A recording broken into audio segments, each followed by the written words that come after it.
Didapat suatu hasil pemeriksaan yang kami lakukan bahwa pada saat itu Brigadir J itu masuk ke kamar pribadi yang saat itu ada Ibu Kadifropam. Kalau kami bilang kami tidak percaya polisi lagi, jangan marah. Kalau kami ada masalah, kami tidak mau menyelesaikan dengan polisi lagi.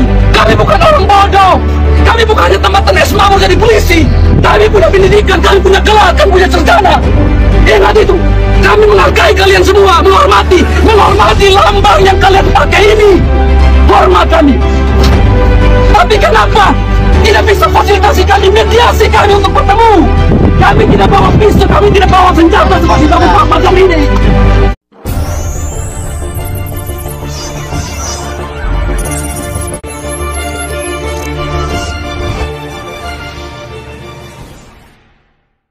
Lima berita terpopuler, Baradae sudah bicara, campur tangan Ferdy Sambo terungkap, masih ada kejutan lain. Hari ini kami sajikan berita terpopuler sepanjang Minggu 7/8 tentang Baradae sudah bicara dari hati ke hati dengan Deolipa Yumara. Campur tangan Irjen Ferdy Sambo terungkap, setelah diamankan masih ada kejutan lain dari kasus Brigadir J. Simak selengkapnya. 1. Keterlibatan Irjen Ferdy Sambo terungkap, Bareskrim minta bantuan Brimob, tegang Irjen Ferdy Sambo pada Sabtu, 6/8 sore dibawa ke markas Korps Brimob untuk ditempatkan di tempat khusus dalam rangka pemeriksaan pelanggaran prosedur penanganan kasus kematian Brigadir Nofriansyah Yosua Huta Barat atau Brigadir J. Kepala Divisi Humas Polri Irjen Dedi Prasetyo menjelaskan, Irjen Ferdy Sambo langsung dibawa dari Bareskrim Polri ke Makobrimob sesuai menjalani pemeriksaan oleh Inspektorat Khusus Irsus. Dedi menjelaskan dalam penanganan kasus kematian Brigadir J ada dua tim yang bekerja.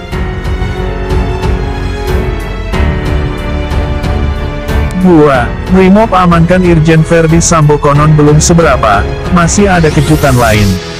Pengamanan yang dilakukan Polri terhadap Irjen Ferdy Sambo di Makobrimob dianggap belum seberapa. Pengamat kepolisian Edi Hasibuan meyakini kedepannya akan ada kejutan lainnya yang dilakukan Polri untuk mengusut kasus pembunuhan Nofriansyah Yosua Huta Barat alias Brigadir J. Sejak awal kami sampaikan bakal ada kejutan-kejutan Polri dalam beberapa hari ini terhadap Ferdy Sambo, kata Edi dalam siaran pers, Minggu 7/8. 3. Diancam akan dihabisi, Art bakal bertanya langsung kepada Kapolri. Anggota DPD Ria Abdurrahman Taha tidak berdiam diri atas pengancaman terhadap dirinya oleh orang tak dikenal yang diduga melibatkan oknum perwira polisi.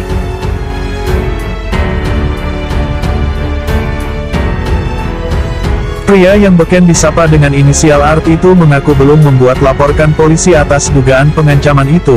Menurut Art, dia ingin menanyakan langsung masalah itu kepada Kapolri Jenderal Listio Sigit Prabowo. 4. Mahfud MD dapat info soal Irjen Ferdy Sambo, singgung istilah cawe-cawe. Menteri Koordinator Politik, Hukum, dan Keamanan Mahfud MD mengaku sudah mendapat info tentang Irjen Ferdy Sambo dibawa ke Makobrimob. Diketahui, mantan Kadif Propam Polri Irjen Ferdy Sambo dibawa tim khusus Tinsus Polri ke Makobrimob pada Sabtu, 6/8. Ya, saya sudah mendapat info bahwa Ferdy Sambo dibawa ke Makobrimob dan Provos, kata Mahfud dikonfirmasi dari Jakarta, Sabtu. Bayangkara 2 Richard Eliezer atau Baradae akhirnya kembali didampingi kuasa hukum setelah Andreas Nahot Silitonga mengundurkan diri pada Sabtu, 6/8 kemarin.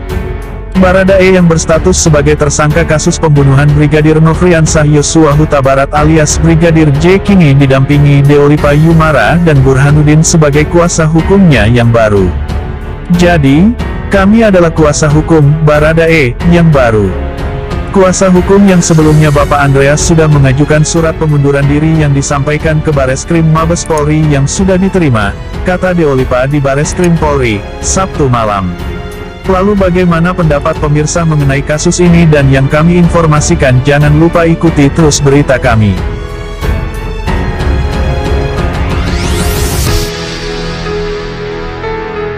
Didapat suatu hasil pemeriksaan yang kami lakukan bahwa pada saat itu Brigadir J itu masuk ke kamar pribadi yang saat itu ada Ibu Kadif Propam.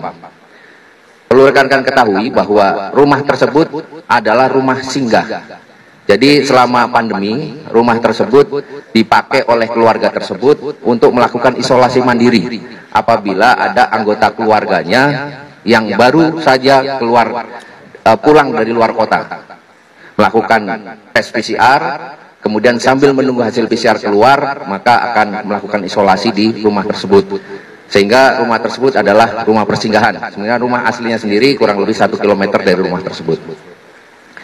Setelah berada di kamar sambil menunggu karena lelah mungkin pulang dari luar kota, Ibu sempat tertidur.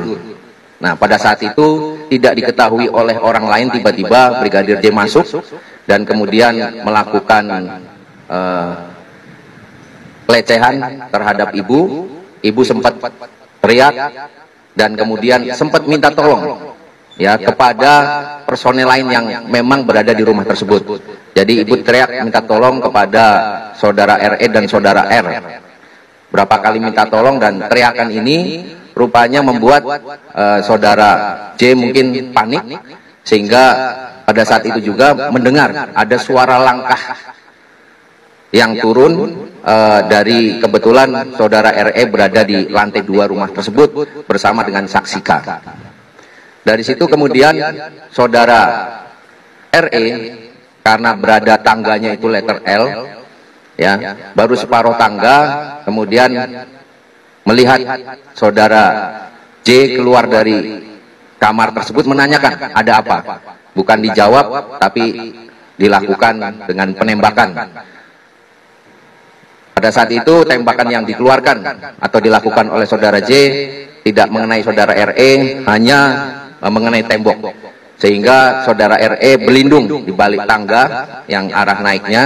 Kemudian karena saudara RE juga dibekali dengan senjata, dia kemudian mengeluarkan senjata yang ada di pinggangnya.